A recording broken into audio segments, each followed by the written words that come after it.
ഒരു കാലത്ത് പന്തി ഭോജനം നടത്തിക്കൊണ്ട് കേളപ്പജിയെ പോലെയുള്ള ആളുകളും മണ്ണത്തപ്പൂപ്പനെ പോലെയുള്ള ആളുകളും ഈ കേരളത്തെ മുന്നോട്ട് നയിച്ചിട്ടുണ്ടെങ്കിൽ ആ കേരളത്തെ ഇന്ന് രാക്ഷസന്മാരുടെ നാടാക്കി മാറ്റാൻ കേരളത്തിന്റെ മുഖ്യമന്ത്രി ഈ പിണറായി വിജയന് സാധിച്ചുവെന്നാണ് CAGയുടെ റിപ്പോർട്ട് എന്റെയും നിങ്ങളുടെയും മുന്നിൽ ചോദ്യചിഹ്നം ഉയർത്തുന്നത്.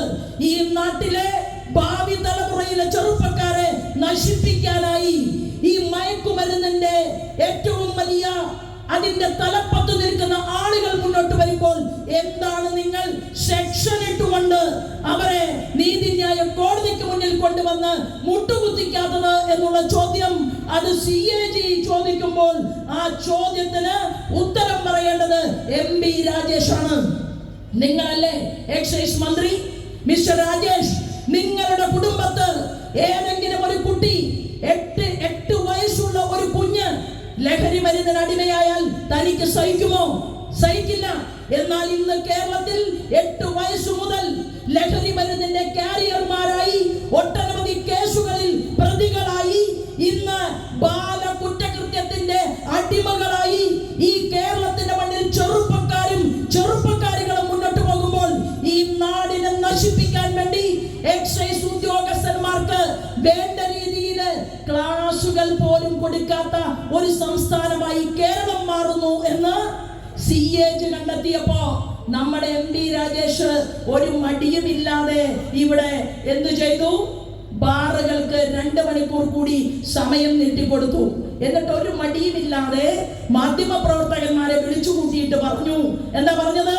ടൂറിസ്റ്റുകൾ വരുമ്പോൾ ഈ കള്ളുകുടിയുടെ സമയം, മദ്യപാനത്തിന്റെ സമയം അത് നീട്ടുന്നത് ടൂറിസത്തിന് വേണ്ടിയാണ് എന്നാണ് പറഞ്ഞത്. അപ്പൊ മിസ്റ്റർ രാജേഷ്, ടൂറിസ്റ്റുകൾ വരുന്നത് മദ്യം കഴിക്കാൻ വേണ്ടിയിട്ടാണോ കേരളത്തിൽ?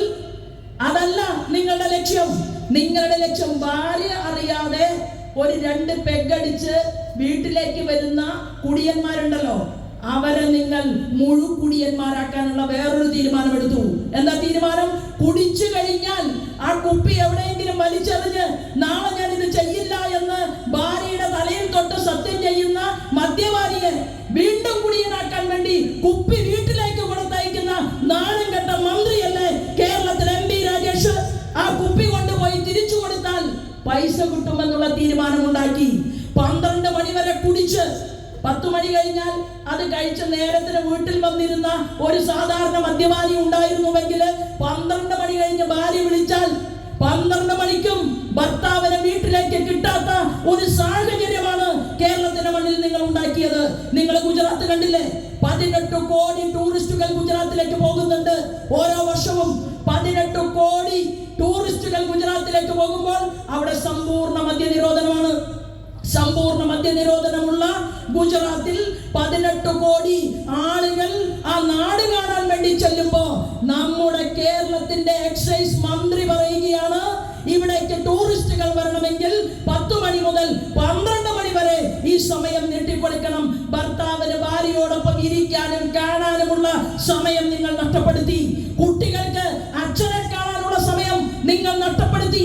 കേരളത്തെ നശിപ്പിക്കാൻ മയക്കുമരുന്നും മാഫിയയുടെ കൈകളിലേക്ക് ഈ കേരളത്തെ നിങ്ങൾ എഴുതി പണയം വെച്ചു കൊടുത്തു എന്നുള്ള റിപ്പോർട്ട് കേരളത്തിന്റെ മുന്നിലേക്ക് കടന്നു വരുമ്പോൾ എങ്ങനെയാണ് കഴിച്ചവന്റെ ലഹരി അല്ലെങ്കിൽ കഴിക്കുന്നതിനുള്ള ആസക്തി കുറച്ച് കുറയ്ക്കേണ്ടത് എന്ന് തീരുമാനിക്കാനുള്ള ഒരു സംവിധാനവും കേരളത്തിലില്ല.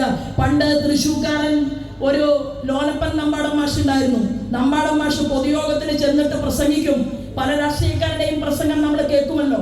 അപ്പൊ നമ്പാടൻ മാഷ് പ്രസംഗിക്കുമ്പോ അന്ന് പറയും, ഇപ്പൊ കേരളത്തിൽ ഇറങ്ങിയിട്ടുള്ള ബ്രാൻഡ് എന്ന് പറയുന്നത് കൊട്ടുവടിയാണ് എന്ന് നമ്പാടൻ മാഷ് പറയും. കൊട്ടുവടി എന്ന് പറഞ്ഞാൽ ഇത് അടിച്ചു കഴിഞ്ഞാൽ കൊട്ടുപടി കൊണ്ട് തലക്കടിച്ച പോലെ ഒരു കനമാണത്രേ. പിന്നെ ആളങ്ങനെ ഇരിക്കും മദ്യപാനി.